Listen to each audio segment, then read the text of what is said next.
नमस्कार दोस्तों, मैं विकास। स्वागत है आपका स्टडी मेरी जिद में। जैसा कि आपका हिंदी में टॉपिक चल रहा है संधि, जिसमें आपके दो वीडियो पिछले वीडियो में जिसमें आपने स्वर संधि और व्यंजन संधि आपने देख ली है। आज हम इस वीडियो में विसर्ग संधि देखेंगे। आखिर में विसर्ग संधि कहते किसे हैं और इनके कौन कौन से नियम हैं। तो चलिए शुरुआत करते हैं। सबसे पहले बात आती है आखिर में विसर्ग संधि कहते किसे हैं। तो विसर्ग के बाद तो स्वर आए या फिर व्यंजन आए, तो विसर्ग में जो बदलाव होता है या जो परिवर्तन होता है उससे ही विसर्ग संधि कहते हैं। अब विसर्ग संधि के नियम दिए गए हैं, एक एक करके उन सभी नियमों को देखेंगे। तो पहला नियम है आपका, विसर्ग का ओ हो जाता है। अब विसर्ग का ओ कब हो जाता है? तो यदि विसर्ग के पहले ह्रस्व आ और विसर्ग के बाद आ ह्रस्व तथा प्रत्येक वर्ग का यानी किसी भी वर्ग का तीसरा, चौथा या पांचवा वर्ण हो, या फिर अंतस्थ व्यंजन, अंतस्थ वर्ण या र ल वा हा हो, तो विसर्ग का क्या हो जाता है? ओ हो जाता है। अब विसर्ग का ओ कब हो जाता है? तो विसर्ग के पहले क्या हो? विसर्ग ये रही, विसर्ग के पहले आ या फिर विसर्ग के बाद आ या फिर विसर्ग के बाद किसी भी वर्ग का तीसरा, चौथा, पांचवा वर्ण या फिर अंतस्थ व्यंजन हो, तो इस विसर्ग का क्या हो जाएगा? ओ हो जाएगा। अब चलिए कुछ उदाहरण दिए गए हैं, जैसे तपाह धन बल। अब विसर्ग आ रहा है, विसर्ग के पहले तप यानी आ रहा है और विसर्ग के बाद क्या आ रहा है? बा यानी पा वर्ग का तीसरा वर्ण आ रहा है, तो इस विसर्ग का क्या हो जाएगा? इस विसर्ग का ओ हो जाएगा। तो क्या हो जाएगा? तपाह धन बल तो हो जाएगा तपो बल। सिर्फ विसर्ग की जगह क्या कर दीजिए? तो विसर्ग की जगह आप ओ कर दीजिए। ठीक। अगला है तपाह धन भूमि। विसर्ग आ रहा है, विसर्ग के बाद क्या आ रहा है? भा आ रहा है, पा फा बा भा। ठीक है, तो क्या हो जाएगा? ये हो जाएगा आपका तपो भूमि। तपाह धन भूमि तो हो जाएगा आपका तपोभूमि। अगला है मनः धन रथ। विसर्ग आ रहा है, विसर्ग के बाद क्या आ रहा है? रा यानी अंतस्थ व्यंजन आ रहा है, तब भी इस विसर्ग का क्या हो जाएगा? ओ हो जाएगा। मनः धन रथ तो हो जाएगा मनोरथ। क्या हो जाएगा आपका? मनोरथ। इसी प्रकार मनः धन हर तो क्या हो जाएगा? मनोहर। मनः धन हर तो ये हो जाएगा आपका मनोहर। तो आप समझ गए विसर्ग का ओ कब हो जाता है? तो विसर्ग का ओ हो जाता है जब विसर्ग के पहले ह्रस्व आ या फिर विसर्ग के बाद ह्रस्व आ या फिर किसी भी वर्ग का तीसरा, चौथा, पांचवा वर्ण या फिर अंतस्थ वर्ण हो, तो वहां पर विसर्ग का ओ हो जाता है। लेकिन एक अपवाद है। अपवाद क्या है? अंतः एवं पुरः में विसर्ग का रा हो जाता है।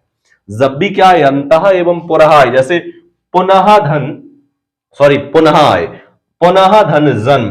अब पुनः यानी विसर्ग आ रही, विसर्ग के पहले आ रहा है और विसर्ग के बाद जा आ रहा है, च छ जा, चा वर्ग का तीसरा वर्ग। विसर्ग का ओ होना चाहिए था, लेकिन विसर्ग का क्या हो रहा है? रा हो रहा है। पुनः धन जन्म तो क्या हो जाएगा? ये हो जाएगा आपका पुनर्जन्म, यानी विसर्ग का रा हो जाएगा। ये अपवाद है आपका। अंतः धन धान तो क्या हो जाएगा? ये आपका अंतर्धान। क्या हो जाएगा? अंतर्ध्यान। ठीक है, ये अपवाद है। अगला नियम है नियम नंबर दूसरा, विसर्ग का र हो जाता है। अभी विसर्ग का ओ हो जा रहा था, अब विसर्ग का रा हो जाएगा। अब विसर्ग का रा कब होगा? यदि विसर्ग के पहले आ को छोड़कर कोई दूसरा वर्ण हो। आ स्वर को छोड़ करके ये ना हो, इनके अलावा ई उ ए ऐ ओ औ अगर ये आए और बाद में दीर्घ आ उ या फिर किसी भी वर्ग का तीसरा, चौथा, पांचवा वर्ण या फिर अंतस्थ वर्ण हो, तब विसर्ग का रा हो जाता है। ठीक है, उदाहरण दिए गए, नेह धन आशा। अब विसर्ग आ रहा है, विसर्ग के पहले क्या आ रहा है? ई। अब विसर्ग के पहले भाई आ तो नहीं आ रहा है, तो वही तो कह रहा है वो कि विसर्ग के पहले आ को छोड़कर कोई भी स्वर हो और विसर्ग के बाद कोई स्वर हो, यानी दीर्घ आ हो, उ हो या फिर किसी भी वर्ग का तीसरा, चौथा, पांचवा वर्ण हो, तब विसर्ग का रा हो जाता है। निह धन आशा तो ये हो जाएगा आपका निराशा, निह धन आशा, तो ये हो जाएगा आपका निराशा। आसीह धनबाद, तो ये क्या हो जाएगा आपका, ये हो जाएगा आशीर्वाद। आशीह धनबाद, तो ये हो जाएगा आपका आशीर्वाद। ठीक, अगला नियम देखते हैं, नियम नंबर 3, विसर्ग का श हो जाता है। अब विसर्ग का श कब हो जाता है, यदि विसर्ग के पहले कोई स्वर हो, विसर्ग के पहले कोई स्वर हो और बाद में च या छ आए, तब विसर्ग का सा हो जाता है। विसर्ग के पहले कोई भी स्वर हो, विसर्ग अगर विसर्ग के बाद भी च या छ आए, तभी विसर्ग का सा होगा। निहि धन चिंत, तो इस विसर्ग की जगह सिर्फ सा बना दीजिए, ठीक है, तो ये हो जाएगा आपका निश्चिंत। निहि धन चिंत, तो क्या हो जाएगा आपका निश्चिंत। इसी प्रकार दुह धन साहस, दु, अब विसर्ग का श पहले से लिखा है वैसे लिखो, दुशासन। दुह धन शासन, तो ये हो जाएगा दुशासन। ठीक, अगला नियम है नियम नंबर 4, विसर्ग का सा हो जाता है। मूर्धा सा, विसर्ग के पहले ई उ और बाद में का खा पा फा में से कोई भी वर्ड आए तो विसर्ग का सा हो जाएगा। निह धन कपट, निष्कपट,